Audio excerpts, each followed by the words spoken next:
This is the Lockpicker 1969, and welcome to my channel, and welcome to the next episode of Challenge Lock Workshop. Today, we have a Challenge Lock Picker interview with Snake. Say hi. Hello, everyone. So, how long have you been picking CLs? I've been picking CLs close to 2 years because I've been picking CLs nearly as long as I've been picking regular locks. I started pretty quick in the game participating in challenge locks, so I do have some time under the belt there. Okay. How many CLs would you say that you've tried overall? I want to say probably about 20 different CLs. Phew. Unfortunately, I haven't properly tracked a list, so I don't have the names for all, but I definitely picked at least about 20 different challenge locks. Okay.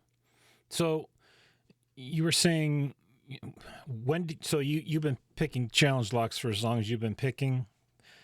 When did you pick your first one? So I wonder if it counts if picking your own one. But shortly after I created my first challenge lock, I had the opportunity um, to then after that have a couple of them sent to me. So um, at that point is when I started. Okay. So, what was that experience like picking your first CL that wasn't yours? And do you remember who made it?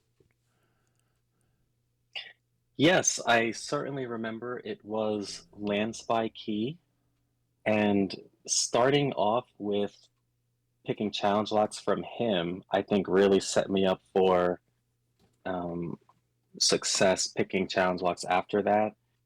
He's just so talented in making challenge locks that it really pushed me, to my limits. The more he sent me, the harder they got. So Mm-hmm. um, yeah, Okay. it, So, it was. Mhm. what was it that you liked about it, and what maybe didn't you like about it? So I noticed that there's like overall there's two things that I really enjoy about challenge locks, and one of it is that when challenge locks really push you to the edge and make you either learn a new picking technique or just really make you work at it, and then finally getting it, that's just such a great feeling. So I love that, but I also love when you get a challenge lock and you just like conquer it like really quickly. Like that's also a great feeling. Mm-hmm. So I like a mix of being very much challenged, but also I do like a quick pick every now and then.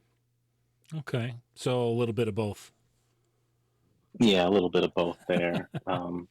And so when it comes to land spike, he most of his locks were of the second type where I had to put some work into it to get an open there, but um, always a good time there. Okay. Well, you kind of already answered this question, but so your first experience with that challenge lock inspired you to want to obtain and pick more challenge locks. Did you get more from Land Spy Key, or did you start getting locks or challenge locks in from other challenge lock makers? So he happened to be big into the challenge lock picking himself, and he had a lot of videos up of him picking these locks. And often after he was done with them, he would send them over to me because I ordered a lot of stuff like from his shop. So we were trading packages a lot, so it just became an easy person to pass locks to. So I would end up sending challenge locks his way that I got from other people, but mostly I was getting locks from batches of challenge locks from him. And some ended up in videos, some didn't. Um, but they all end up getting passed on to someone else. But yeah, definitely got my first batches of challenge locks from him. Okay. And who else did you get them from after that that you can recall? After that, I know Sadistic Picker sent me a couple. Um, Joe Pix sent me a bunch one time, at least like 5 or 6 different ones. I think that's about all I recall off the top of my head. Okay. So Yeah. you kind of talked about a little bit about what you enjoy with the being able to get some quick picks and having the challenge. Are there other aspects of challenge locks you like? Certain kinds of pins or mods or. Yeah, I've come to be a real big fan of, I guess it's called like undermilling or countermilling. Mm-hmm. And when pickers can carve out those, key pins to get trapped in there, um, it's just such a wicked trap, to have to deal with because then you have to back out without dropping everything else. And it becomes such a fun challenge there. So I think that might be one of my favorite tricks there. Okay. Anything else? Yeah, for sure. So there's actually, let me see if I have it. Oh, this one is just pure evil here. It has magnets inside. This one was sent to me. Now that I think about it, I can remember two others who sent me some locks. Jay Gabriel just created a challenge lock for me and sent that over. the And the the major evil one. yes, yep. And Beer Can Bushcraft sent one over to me. I just released a video of that earlier today. Um, but yeah, Jay Gabriel did tell me a little bit about what was in it, but he wanted to keep a lot of it a secret. But those magnets are some fun stuff to play with there. Mm-hmm. So I like when you know CL makers like kind of think outside of the box there.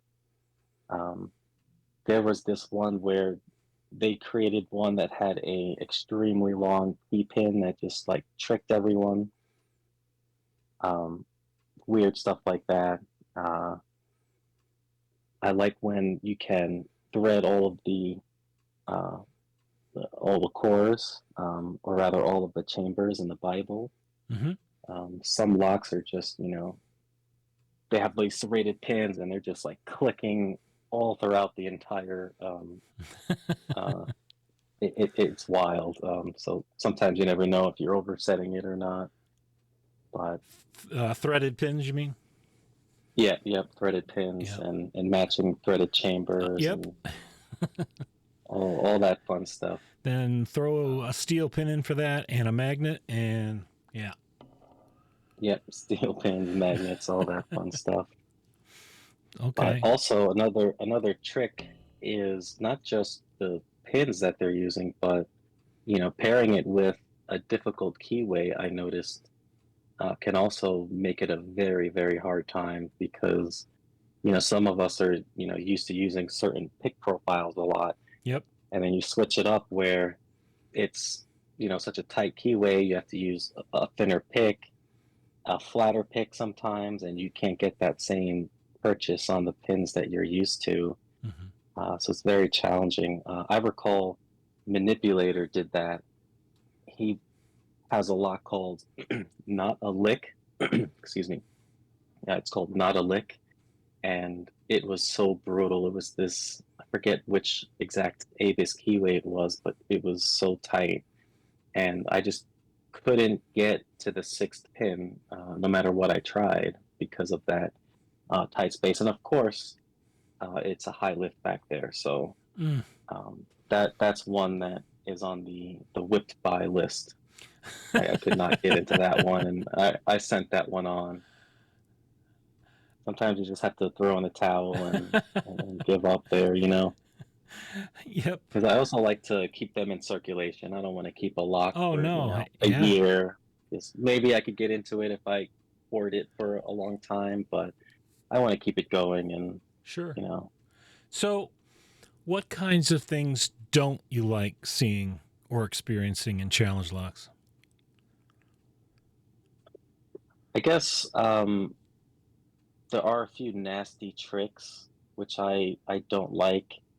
Um, for example, when CL makers purposefully uh, chip away or mill out the keyway, so that when you go to put your tension wrench in, you don't have a proper place to Mm-hmm. uh, to tension it, and it just slips out.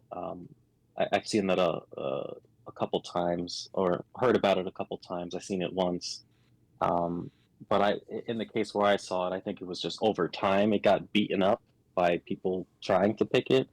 But other people I've seen or heard about, they do it on purpose, Yeah. and um, I don't appreciate that Well, because that takes part of the fun out of yeah, it. out of actually picking it.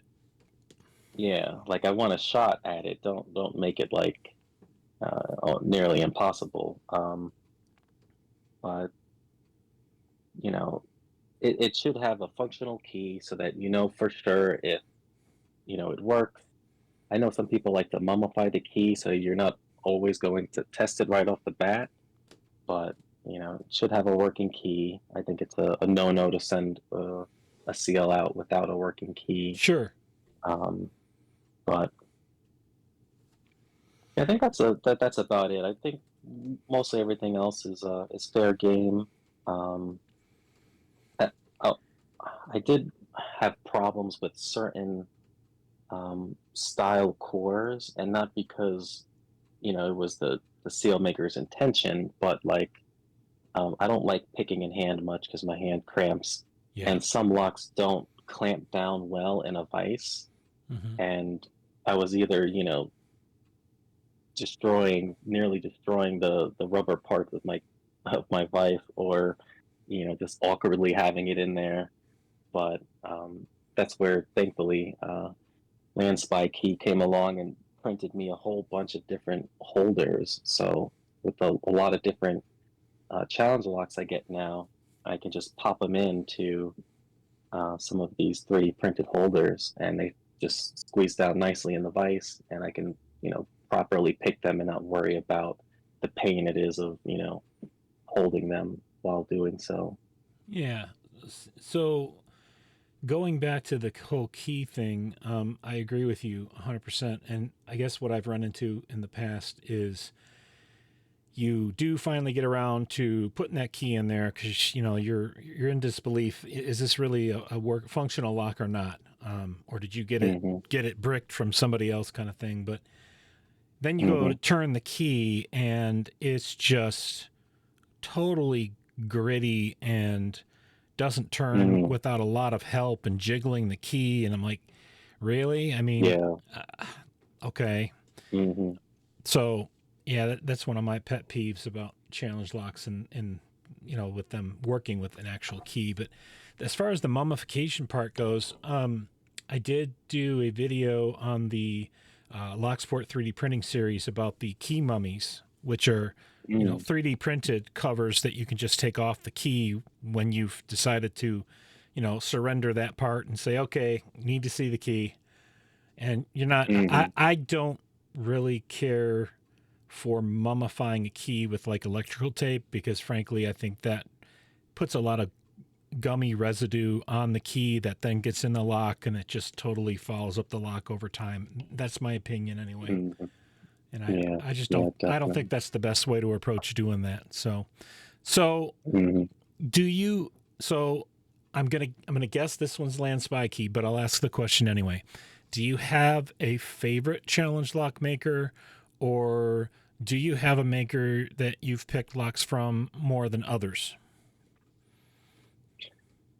So definitely have a favorite, and yes, it is Lance by Key. I haven't No. picked I haven't picked CLs from anyone else, like more than once from him. So yeah, definitely my favorite there, and part of it is when you know someone and say you pick it and the as you're gutting it, the pins fly out and you don't know if this pin, was naturally oriented up or down. Yeah.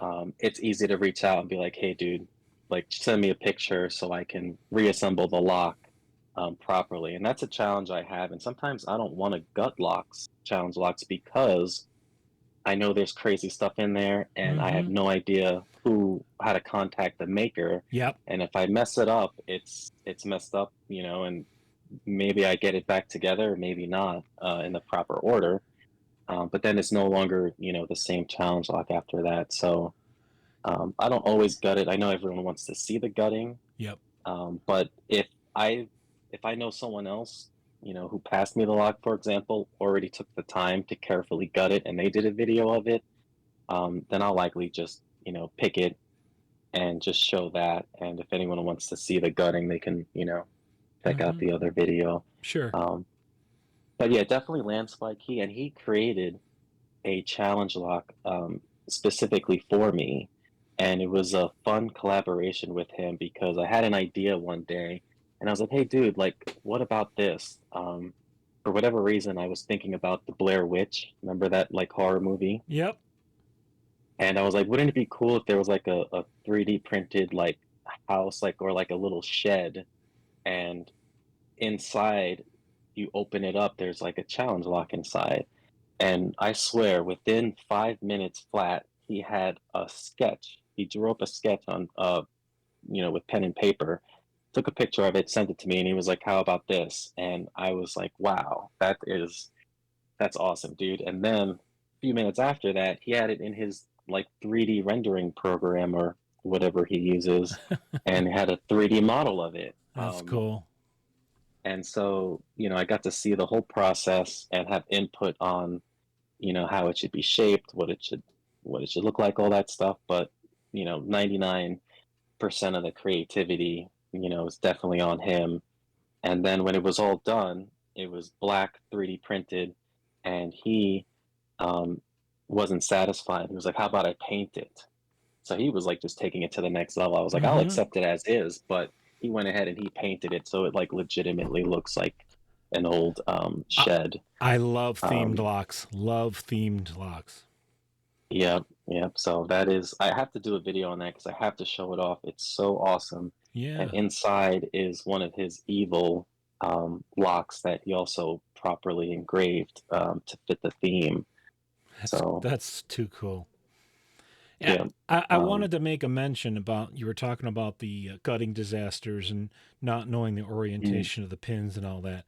And I guess mhm, the only suggestion I can make is what I try to do. I try to put out a logbook to go with the lock. Tells a little bit mhm, about the lock in the front because mine are like dragon themed and they have the lore about the dragon in the front, and then somewhere in there is usually a hint on how to defeat the lock or get into it. But in the mm, back, I typically have a little envelope taped or secured onto the back of the log with and it's it's closed up and it's a little clasp type thing, but in there is diagrams of the lock and the orientation of the pins so that you can always put it back together if you do have a gutting disaster. mm. So, Yeah, that's a good idea. I do want to make a challenge lock next because I want to repay Beer Can Bushcraft for the CL that he made and sent my way. So I want to come up with something and get that over to him as a bit of a see thank now you. now that's one of the things I love about the community. Yep. Revenge. Yeah. Yeah, exactly. I can't get revenge on Jay Gabriel, but I am gonna send him a little something as well as a thank you. But it won't be a challenge lock for him. I heard he takes bourbon. Ah, that I can supply. Now we're talking. So, okay, so last question before we wrap up. If you had any advice to give challenge lock makers, what would it be? The advice is definitely to take your time, and that is one thing that um, I'm not sure everyone does. Like some people just kind of get right into picking. I like to, and it doesn't always come off this way in my videos because, obviously it's not typically the first time I'm picking a lock when you see it, hitting video. So, I may have done that exploratory process, but I like to, slowly count the pins and lift them and kind of just feel inside and also not get upset if, you're not getting in within 10 minutes because sometimes you work on it for 10 minutes and if you come back later, you can get it in 30 seconds, So Mm-hmm. definitely take the time, try and understand, what you're working with and just keep at it and you'll get it. All right. All right. I want to thank you for doing the interview. Definitely always appreciate the perspectives of pickers to share a little something with the makers out there to give them some ideas and help them make locks that people want to pick. So, I guess with that, we'll wrap this one up. If you are a subscriber, thank you. If you are not yet a subscriber, please hit that subscribe button, turn on notifications and all, and hit like on the video. And thanks for listening.